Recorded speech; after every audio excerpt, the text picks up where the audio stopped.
There is a specific kind of humiliation that has no name, but everyone who has experienced it recognizes immediately. It's the kind that happens in public, in front of people who love you. When you realize, in real time, surrounded by balloons and champagne and people in nice clothes, that everything you believed was real was a performance. That you were the only one in the room who didn't know the show was happening. I found out my fiancé had been cheating on me for 2 years at our own engagement party, in the home we shared, with 67 people watching. And the woman he had been with was in that room. She had been invited. She had hugged me when she arrived. She had accepted a glass of champagne from my hand. And I had smiled at her, because I had no idea. And she had smiled back, because she knew everything. I want to tell you I found out quietly, that I discovered it before the party or after, or in some private moment that let me process it with any dignity. I did not. I found out at 11:17 p.m. in my own bathroom, reading a message on someone else's phone. And I had 38 minutes to decide what to do before the speeches were scheduled to begin. I want to tell you I handled it with grace. I want to tell you I pulled Ryan aside quietly and dealt with it privately like a mature adult. I did not. What I said into that microphone, what came out of my mouth in front of 67 people who had come to celebrate the beginning of my life with this man, ended the night in a way that none of us will ever forget. Including him. His name was Ryan. We had been together for 4 years when he proposed. He proposed on a hiking trail, the same trail we had walked on our very first date, which I had thought at the time was the most thoughtful detail I had ever encountered in a human being. I now understand it as what it actually was. Extremely good set design. Ryan was the kind of person who remembered everything. The exact table we'd sat at on our first anniversary. The name of the nurse who had been kind to my mother during a hospital stay. The specific coffee order I'd mentioned wanting once and never repeated. These details felt like love. They felt like evidence that he saw me fully and held me carefully. What I understand now is that they were a system. A method of making someone feel so chronically seen and valued that they stop questioning anything. Because why would you question someone who remembers every small thing? That kind of attention feels like truth. It is, in the wrong hands, the most effective possible lie. We had been living together for 2 years. We had a flat I loved, in a neighborhood I loved, with a life that felt genuinely good. I had friends. He had friends. We had mutual friends. We had Priya. Priya was part of my wider social circle. Not my best friend, but someone I liked a great deal. Someone warm and funny and reliably good company. Someone I had invited to my birthday dinner 2 months before the engagement. Someone I had texted, laughing, excited, a little breathless, the morning after Ryan proposed, telling her what he had said and how he had looked and how happy I was. She had sent back 3 heart emojis and told me I deserved it. I found out the truth about Priya and Ryan at 11:17 p.m. at my own engagement party. From a phone she had left face down on the bathroom counter because she'd had too many glasses of champagne and wasn't thinking clearly. I had picked it up to check the time. The screen lit up when I lifted it. Ryan's name. A message. 1 sentence, that I will not repeat out loud here. But I will tell you that it was warm and specific and unmistakably intimate. And the timestamp said 11 minutes ago. While I had been in the living room accepting congratulations, Ryan had been on his phone. In my home. At my engagement party. I read the message 5 times. I set the phone down. I looked at my reflection in the bathroom mirror. And I counted to 10 very slowly. Then I did my lipstick, straightened my dress, and walked back out into my engagement party. Standing in that bathroom looking at my reflection, I did the math. That is the only way I can describe it. My brain started calculating in a way that felt almost involuntary. 2 years Ryan and I had been officially together before he proposed. 4 years total. Priya and I had known each other for 3. The message on her phone was intimate in the way that suggested duration, not newness. So somewhere in the overlap of those timelines this had started. Possibly before the proposal. Possibly before we moved in together. Possibly before I had told her how happy I was. I thought about the work trips. Ryan traveled occasionally for his job, 4 or 5 times a year, always plausible, always with a conference name attached. I thought about the one weekend 2 months ago when I had been visiting my parents and he had stayed home, saying he had a deadline. I thought about a Friday night 6 months ago when he had come home later than expected and I had asked, and he had explained, and I had believed him without a second thought because that was who I was in that relationship. A person who believed him. I thought about Priya's face when I had shown her the ring. How she had held my hand to look at it. How long she had looked. I had been standing in that bathroom for 4 minutes. I checked the time on my own phone. 34 minutes until the speeches. Ryan's was first. And here is where I want you to understand something about who I was in that moment. And who I decided to become. My first instinct was private. Pull him aside. Handle it quietly. Preserve the evening for our guests. That instinct lasted about 45 seconds. And then I thought he chose to do this publicly.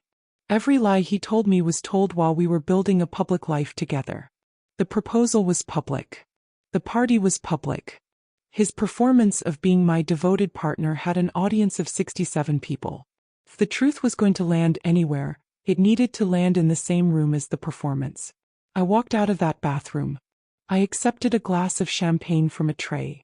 I found Ryan near the fireplace, mid-conversation with his colleagues. He turned, saw me and smiled. That specific, practiced, warm smile. I smiled back. I crossed to the small wireless microphone our friend had set up for the toasts. I tapped it once. The room quieted. I said, I just want to take a moment to thank everyone for being here tonight. These past few weeks have been genuinely overwhelming, in the best way, and having all of you in this room means more than I can say. I also want to take a specific moment to thank Priya, who I believe is in the bathroom just now, for being such a warm and consistent presence in our lives. Ryan in particular has found her very supportive. For about 2 years from what I can tell. There's a message on her phone on the bathroom counter that explains more precisely what I mean. I just wanted to make sure someone knew where to find it. I put the microphone down on the mantel. I picked up my champagne. I drank it. I removed the engagement ring from my finger. I placed it on the mantel next to the glass, not thrown, not dropped. Placed carefully, like something that had served its purpose. I collected my bag from the coat hook by the door. I said goodnight to my sister, who was standing 3 feet away with an expression I will never fully be able to describe. And I walked out of my own engagement party. Ryan followed me outside within 60 seconds. He caught up to me on the pavement in front of our building. He said the message was old. He said it was out of context. He said I had misunderstood. 3 of our guests had followed us out, they told me this later, and stood near the door out of his sight and heard everything. Including the moment about 90 seconds in when Ryan stopped arguing and said, okay, it's real. But please don't tell anyone else. 3 witnesses. Standing 6 feet away. Already knowing. I went to my sister's flat. She didn't ask me many questions that night. She made tea and sat on the floor next to me and we watched something forgettable on television until about 2 in the morning. And then I cried. I cried for a long time and about many different things simultaneously. The relationship, the proposal, the version of the future I had believed in, the specific cruelty of Priya's face when she held my hand to look at the ring. I cried all of it out as much as you can in one night, which is never quite all of it but it's a beginning. In the morning I made a list. Not of feelings. Of actions. First, the flat. It was in my name. Ryan had moved in 18 months prior. I called a locksmith at 9 a.m. and had every lock changed by 11. Ryan's belongings were boxed carefully and left in the corridor outside the door. I did not throw anything. I did not damage anything. I boxed everything neatly and labeled the boxes and left them where he could retrieve them without needing to contact me. Second, the ring. I had left it on the mantel. Someone had picked it up and, via my sister, returned it to me the following morning. I sold it 2 weeks later. I donated the money to a domestic abuse charity. That felt right in a way I can't fully explain. Third, Ryan's messages. He sent 41 texts over the first 2 days. 14 voicemails. 7 emails. I read every single text. I did not respond to any of them. I listened to none of the voicemails. After day 3, I blocked every channel and did not look back. What I did not do, and this is the part people always find surprising, was orchestrate any kind of social consequence for Ryan or Priya. I didn't need to. I had said one paragraph into a microphone in front of 67 people. Those 67 people had eyes and ears and their own relationships and their own moral compasses. What happened next in Ryan and Priya's social world was entirely their own doing. Priya lost most of the mutual friendships within 2 weeks. Not because I campaigned. Because people had been in that room and had seen her face when I spoke, the flash of something across it before she composed herself, and had drawn their own conclusions. The 2 people in our circle who knew Ryan best stopped returning his calls. He told me this later in one of the texts I read. He seemed genuinely bewildered by it. As though loyalty was something that should survive what he had done. About 6 weeks later, a mutual friend forwarded me a message. Priya had reached out to her privately, not to me but to a shared friend, to apologize. And in that message, trying to explain herself, she revealed something that even I hadn't known. Ryan had also been seeing a third person. Someone I had never met in a completely separate part of his life. He hadn't been faithful to Priya either. He had been running multiple simultaneous performances for multiple audiences, and everyone playing a supporting role had believed they were the only one. Ryan eventually tried to reach me through my sister about 3 months later. She told him I didn't want to talk. He asked her to relay a single message, that he was sorry and that he had loved me. She relayed it. I thought about it for a moment. Then I said, "Tell him I know." And I meant it in both directions. The thing nobody prepares you for, after the dramatic moment, after the logistics of the separation, after the first wave of grief, is the quieter, longer process of understanding what you were actually living in. Because the relationship had been good. That's the complicated part. It hadn't felt like a lie from the inside. The holidays had been real. The conversations at midnight had been real. The small kindnesses, the coffee order he remembered, the way he had held my hand in hospital waiting rooms, those had been real too, or at least they had felt real. And you have to figure out what to do with that. How to hold both things. That a person can be genuinely warm toward you in some moments and comprehensively dishonest with you across years simultaneously. That those 2 things are not opposites. That people are capable of compartmentalizing in ways that look from the inside of one compartment, exactly like love. What I eventually arrived at, and this took longer than the 6 months people assume it takes, was this. Ryan had been performing a version of love that was primarily about how it made him feel about himself. He was someone who needed to be the best partner in every room. The most attentive. The most remembered.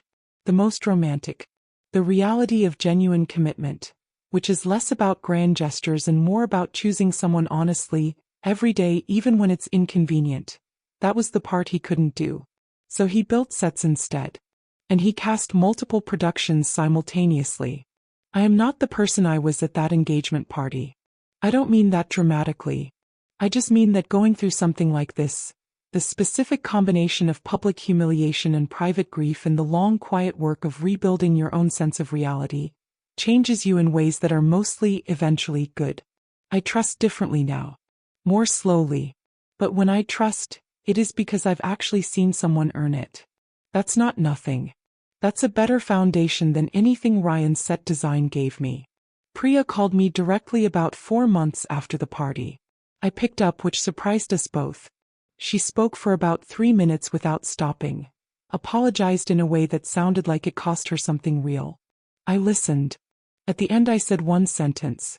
Then I wished her well and hung up. What I said to her is not something I'm going to share here.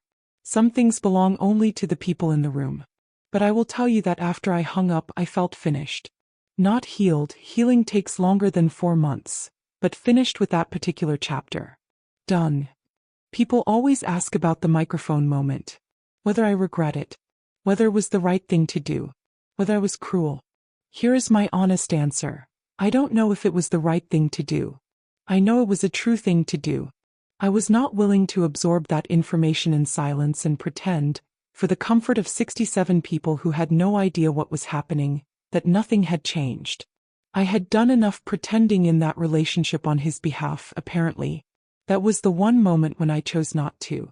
What I do know is that the ring on the mantle was right. That quiet, deliberate placement, not thrown, not kept, not weaponized. Just set down and left. That small act, more than anything I said into the microphone, was the truest expression of what I felt and what I was choosing. Finished. Not explosively. Just done. I am in a different city now. Different life. I don't think about Ryan often. When I do, it is with something that has mostly stopped feeling like anything in particular. What I want to leave you with is not about revenge. It's about recognition. Knowing yourself clearly enough that when someone shows you who they are, in a single message on a bathroom counter at your own engagement party, you do not talk yourself out of what you saw. You do not protect their performance at the cost of your own reality. You pick up your bag, you say goodnight to your sister, and you walk out. That's not revenge. That's just choosing yourself. It happens to look the same from the outside. He designed an entire relationship to feel real. The only real moment in it was the one when I walked out. I shared this because I know someone listening to this right now has been in some version of this room. Maybe not the engagement party. Maybe something smaller and quieter but just as devastating. And you're trying to figure out what the dignified response is. What the strong response is. I want to tell you they can be the same thing. You don't have to choose between honesty and composure. You can do both. It just takes about 38 minutes in a bathroom to find them. If this found you at the right moment, tell me in the comments. Subscribe if you want more. There's a lot more. I want to know something before you go. The microphone moment. People always have a strong opinion about it. Some people say it was exactly right. Some people say it was too public, that I should have confronted them privately. I want to hear what you think. What would you have done if you were standing in that bathroom at 11:17? With 38 minutes until the speeches? Tell me. I genuinely want to know. And there's something else. Something I haven't told you. About a year after all of this, when I had genuinely moved on, genuinely closed the chapter, Ryan got engaged again. To someone I didn't know. Someone who had no idea about any of this. Someone who, as far as I could tell from what mutual friends eventually shared with me, was trusting him exactly the way I had trusted him. A mutual friend asked me what I thought she should be told. I thought about it for a long time. What I decided and why I decided it is part 2. And I'll tell you this much now. It was not a simple decision. And I'm not certain even now that I made the right one. Subscribe. Because that story is more complicated than this one.